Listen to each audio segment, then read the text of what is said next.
Día, mis amados, Dios les bendiga, Dios les guarde. Bienvenidos a nuestros 90 segundos con Dios. Hoy queremos hablar de los primeros 5 libros del Antiguo Testamento inspirados por el Espíritu Santo a través de Moisés.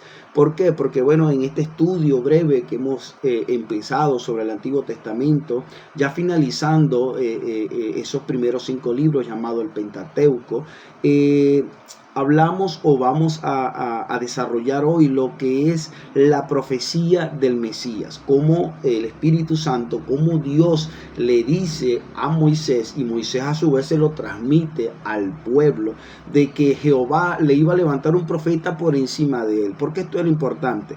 Porque Moisés necesitaba decirle al pueblo: hey, no me idolatren a mí, no pongan su mirada en mí, porque viene un profeta mayor que yo, que Jehová va a levantar para ustedes. Y desde ese momento hasta hoy, tristemente, muchos que no han abierto sus ojos a Jesús esperan ese profeta. Pues Moisés, inspirado por el Espíritu Santo, le dice al pueblo que ese profeta vendría. Ahora, ¿por qué es importante conocer de esto? Porque antes de leer la palabra y la profecía, Jesucristo, cuando contendía con los escribas y los fariseos, él hablaba y citaba a Moisés. En el capítulo 18 de Deuteronomio, versículo 15 en adelante, dice la palabra: Dios promete un profeta como Moisés. Y es allí donde Moisés ya había recibido la inspiración de Dios y se lo dice al pueblo. Dice la palabra: profeta en medio de ti, de tus hermanos, como yo te levantará Jehová tu Dios. A él oiréis, conforme a todo lo que pediste a Jehová tu Dios en Horeb el día de la asamblea, diciendo: no vuelva yo a oír la voz de Jehová mi Dios, ni vea yo más este gran fuego, para que no muera. Y he aquí viene la profecía. Jehová me dijo: han hablado bien en lo que han dicho. Profeta les levantaré en medio de sus hermanos, como tú, y pondré mis palabras en su boca. Y allí en el versículo 18 dice el Espíritu Santo a través de Moisés que Dios levantará un profeta como Moisés y sus palabras las pondrá en su boca. Entonces, cuando vamos al Nuevo Testamento, podemos ver que era lo que Jesús decía. Por lo menos en el capítulo 3 del Evangelio de Juan, Jesús decía lo siguiente: porque el que Dios envió, las palabras de Dios habla, pues Dios no da el Espíritu por medida. Jesús hablaba de él mismo y de Dios, o sea, Dios lo había enviado y las palabras del Eterno eran las que Jesús hablaba. Jesús no hablaba por su propia cuenta.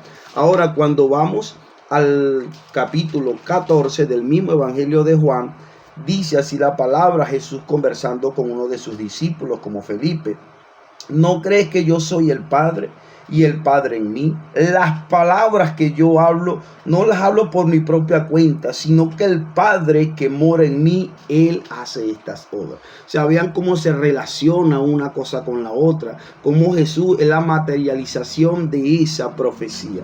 Ahora, es importante ver, mis hermanos, y volvemos nuevamente a la cita que estamos desarrollando, porque en el versículo 19 de Deuteronomio continúa Moisés diciéndole al pueblo: mas a cualquiera que no oyere mis palabras, que él hablará en mi nombre, yo le pediré cuenta.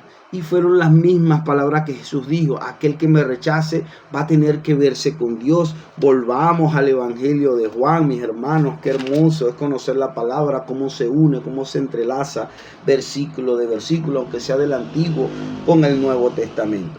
Cuando vamos al capítulo 12 del Evangelio de Juan, pero versículo 48, Jesús dice lo siguiente: el que me rechaza y no recibe mis palabras, tiene quien le juzgue. La palabra que he hablado, ella le juzgará en el día postrero. Hermano, qué hermoso es saber que todo el Antiguo Testamento son símbolos, son señales de nuestro Señor y Salvador Jesús. Espero que esta palabra haya sido de bendición a tu vida y que engrandezcas a tu Señor.